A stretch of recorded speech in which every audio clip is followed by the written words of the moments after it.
Hello everybody, this is ManuS and welcome back to another Eternal News episode. We're getting a lot of news lately, and today we got the nerfs and buffs that I was talking about in a recent video that Scarlatch announced. And yeah, mostly it's actually just undoing a bunch of past buffs and a couple of other changes. So we'll dive right in and I'll go over them with you to give you my scoop on them. Okay, so first off, the buffs, 5 of the buffs we are seeing here, or actually 6 of them, basically just change cards back to a prior state from like 2 years ago or something. So Argenport Instigators, now a single shadow again, not a double shadow like it used to be. Crownwatch Paladin is a 2/2 again, not a 2/1 like it used to be. Desert Marshal is a 2/2 like a 2 instead of a 2/1.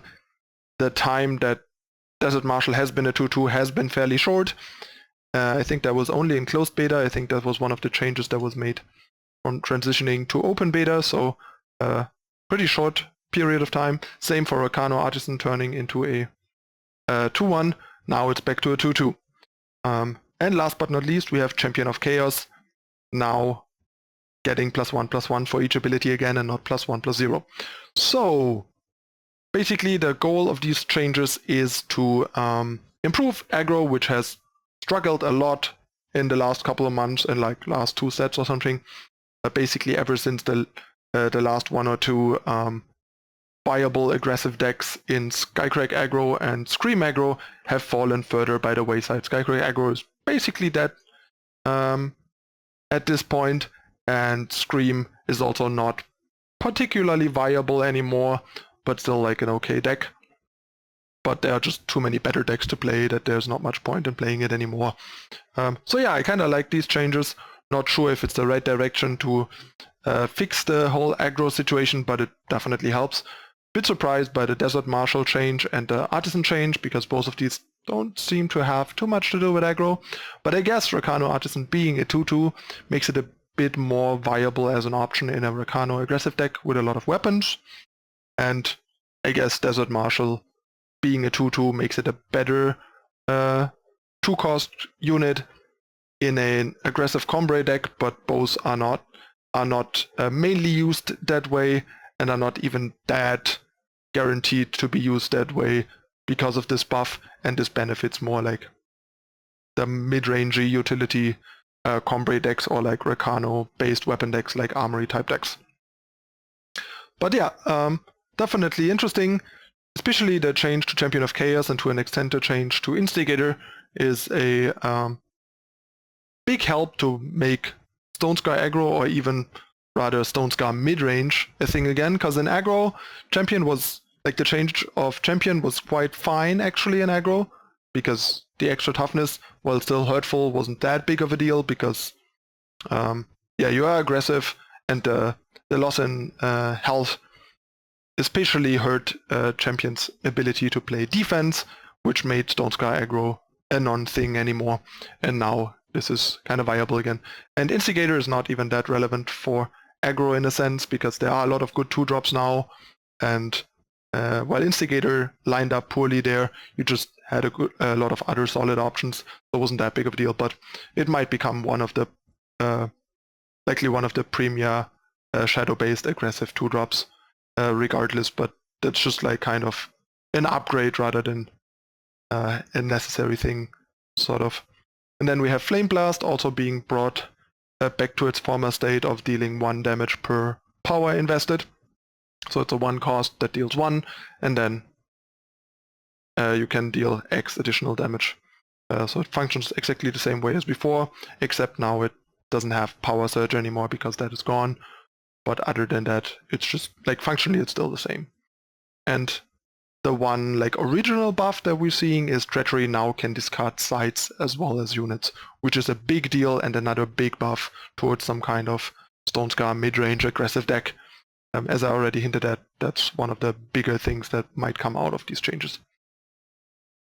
So yeah, the Flame Blast and Treachery change were not so much aimed at improving aggro or Stone Scar, but more at giving more aggressive counterplay options, viable counterplay options in the main deck to deal with the powerful sides, which is good. Next change, we have even more nerfs coming to smugglers. First of all, Red Canyon Smuggler that has been turned from a 2-3 into a 2-2 is now turned into a 2-1, so it's like virtually a 4-1 effectively, making it much, much worse. It basically cannot block without dying anymore. It dies to a whole lot of problematic things attacking into it, and it dies to like snowballs and Barra's favors and all that jazz. So yeah, Red Canyon Smuggler now possibly worse than something like X-Toon Merchant, other than the fact that it can get 2 colors. So yeah, I don't think the card will remotely see as much play anymore and might be replaced more with merchants if possible. Like, for example, if you can build a market that allows you to run X-Toon Merchant alongside, say, Hidden Road Smuggler in a Winter's deck, I would run X-Toon Merchant over Red Canyon Smuggler in a heartbeat if the market options allow it. Hidden Road Smuggler, another nerf, went from 3-3 to 2-3 and now from 2-3 to 2-2.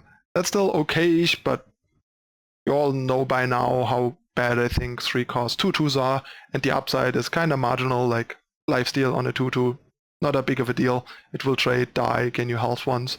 The big thing was being a 2-3 means it can hold off multiple small units because they like Alpha Strike into it, you just gain 2 health and eat their best small unit, and now you basically just trade with one of the units, gain 2 health, and then the opponent can keep attacking, making it a pretty low impact turn 3 play, and therefore much, much worse. I mean, that's what they have in mind, but I think it's a bit problematic in a sense, because on the one hand, Smugglers Merchants have been pretty dominant in kind of game warping. On the other hand, we don't have sideboards or anything, so the Smugglers and Merchants are our only option to play situational cards, situational answers, and have some form of way to adjust decks to the metagame and to deal with problematic cards or matchups, and also sort of counterbalance a bit the inconsistency and high variance that comes with 75 card deck size. But yeah, that is what it is. So I have a bit of mixed feelings about it. And last but not least, Great Valley Smuggler now is a 2-2 instead of a 3-3 base, and it gets +2/+2 if you have a relic. So it's basically the same card, except if you don't have relics or a lot of relics in your deck, it's going to be a lot weaker a lot more often. But in a deck like, say, the Auralian Relic deck, it's mostly the same card still. So this seems like a pretty good change that kind of rebalances the card a bit, makes it a little less consistent and a little weaker up front, but in decks that properly build around it, it's still almost as good as it used to be. So I quite like that. And I've been recently jamming quite a bunch of Auralian Relic variants, and I'm glad that the card is still mostly intact in that deck. And I already said the card was quite pushed, and it's seeing a lot of play even without relics, and now they wanted to put it a bit more in line with, say, Howling Peak Smuggler to make it like a 2-2 with upside if you build your deck around it a bit, which seems fair. And last but not least, we have 2 more nerfs to sort of mitigate the heavy use of Merchants and or Corroviat Palace. Eugene Hurler's body is now a 3-3 for 5 instead of a 4-4 for 5, making Hurler a lot worse. The card was really good now, right now, but now I'm not so sure if I really want 4 in my deck anymore. It's really bad to play now as a body. Before it was a pretty decent body. So you're going to play it a lot more for the snowball now. So if you want 4 snowballs in your deck, go ahead. If you don't, you probably don't want 4 Hurlers in your deck. And you're even more incentivized to have something like 8 Smugglers or Merchants in your deck, and additional ways to get rid of it, be it Honor of Claws, or Strategize, for example. So yeah, For example, in a deck like the Huro control deck, it doesn't change too much. Like the change doesn't affect that deck too much. You have Honor of Claws and Merchant and stuff. And it's a more of a control deck anyway. But in some of the mid-range decks, it's getting a lot worse, I think. Yeah, and Shelterwing Rider, another past buff that is being reverted. We're seeing a lot of nerfs and buffs being reverted, which is kinda weird. But I guess, sure, times have changed. Power level has changed due to power creep. And context has changed, like Horoviat Palace has made Horo and Horo cards a lot better. Bit surprised by the Shelterwing change, to be honest. Vara is keeping the card in check a lot, so is Jotun Hurler. But I guess now it's much easier to not have the OX body, like the 05 or rather 04 body lying around waiting for your Palace to happen, because now you can just clean the whole Rider with a Rune Hammer instead of pinging it and letting it lie around. And also it's a bit worse at blocking medium-sized things, which I presume will make Shelterwing Rider a bit less viable. I've already looked into alternative 4-drops in Horo decks because I've not been that big of a fan of Rider given how aggressive the deck wants to be and how the second biggest archetype in a way after Palace decks currently is Vara decks, and they make Shelterwing look really embarrassing. So yeah, those are the changes. Some pretty big ones, but mostly reversions of prior changes, be it buffs or nerfs, other than basically the Hurler and Smuggler changes, which are kind of lumped together, and the sort of addendum to Treachery. Bit surprised they announced 7 buffs and 4 nerfs, and we got 5 nerfs, so I wonder which one of the nerfs they might have not thought of at that time and maybe decided after the fact. I mean, maybe I'm putting a bit too much emphasis on the exact words there, and maybe they said 7 buffs and 4 nerfs or so and stuff, so they weren't super precise, but it seemed like since everything they said basically was except that there's one more nerf, might be that one of those changes has been added later, or they weren't quite sure on whether or not they're gonna go through with it, or what that's worth. So yeah, big changes, big shakeup. Curious how the Crownwatch Paladin change is gonna play out. Card is definitely pretty good again, just not sure what to do with it. Still very skeptical of Rakano aggressive decks being a real thing. I just don't like them very much. But yeah, Crownwatch Paladin being a fairly good 2-drop, quite a good 2-drop again, is definitely kind of a big thing for a couple of things. Argenport mid-range type decks, Rakano type decks, maybe even Horo type decks. A whole slew of things where Crownwatch looks pretty good.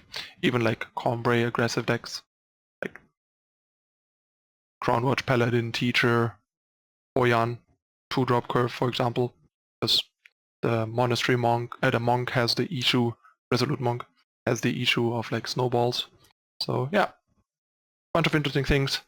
I'll be going live on Twitch in a bit after the video is up to brew some stuff, test some stuff, and just jam some Eternal again to get a feel for the new things. And because yeah, we got more interesting and exciting things to do now again, so it's much more appealing and fun to play. So hope to see you guys on my channel later after you caught this video, and let me know in the comments what you think of the changes. If you enjoyed the video, hit the like button, share it with your friends. If you're new to the channel, subscribe, turn on notification icon to not miss out on future Eternal news and other content. And of course, please consider whitelisting YouTube and EternalTitans.com on your adblock, or just turn it off to help support our free content. That really means a lot. Thanks for watching, everyone. See you next time. Bye.